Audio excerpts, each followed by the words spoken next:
මල්ලිගේ voice එකේ තියෙනවා කියන්න තේරෙන්නේ නැති මැජික් එකක්. ඔහු ගැයුවේ අපේ ජීවිතයයි. ඔහු ගැයුවේ අපේ ප්‍රේමයයි.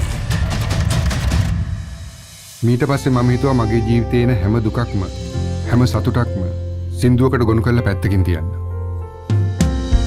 ඔල්නුවන් විදහා ඔබ සිනාසුනා මම සිනාසුනා. මට තියෙන බය ඒ දවසේකට මේ මිල්ටන්ට මේ ඇනට්ව අමතක වෙයි කියලා. අන්න ඇනට්ගේ ගෙදරින් කොල්ලෙක් හොයන. මානිසා ඔබ නොපිරු පිරුම්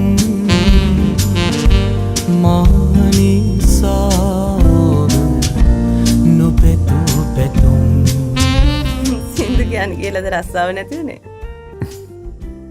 සින්දු කියන කියලා රස්සාව විතරක් නෙමෙයි ඊට වඩා දේවලුත් නැති කරගෙන තියෙනවා. ශ්‍රී ලාංකේය සිනමාවේ සියලු වාර්තා අලුත් කළ ධර්මයුද්ධය 2 නිර්මාණ කණ්ඩායමේ මීළඟ සිනමා සම්ප්‍රාප්තිය.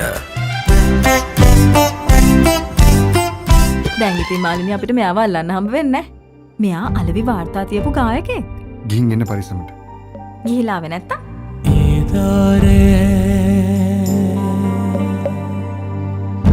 ගුවන් තොටුපලේදී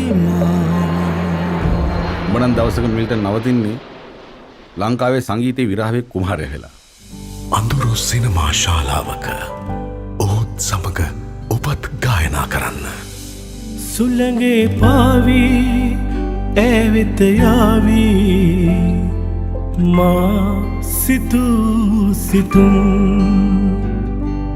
සිහින විමානෙන් ගෙනා මා පැතුම්. අරුණ ජයවර්ධන නිර්මාණයක්. අපි කොන්සර්ට් එකක් කරමුද? අපි ලංකාව වටේ මරන් යන්න පුළුවන් එකක් කරමු. ලංකාවේ පළවෙනි කැසට් එක කරන්නේ උඹේ. හැම ගීතයක්ම හීනයක් තමයි මල්ලි. කවුද දන්නේ ඔබගේ ජීවිත කලඹ සින්දු කීයක් ඒද කියලා? විරාවට පෙම්බැලි සදාතනික ගී රසය එදා රෑ. One Voice Million Hearts. මොකක්ද ඔයාගේ නම? මමද? මම මිල්ටන්. මිල්ටන්? මිල්ටන් මල්ලවරච්චිද? මිල්ටන් සමග ගී ගයන්න ඔක්තෝබර් 8 වනදා සිට දිවයින පුරා සිනමා ශාලාවලදී හමු වෙමු.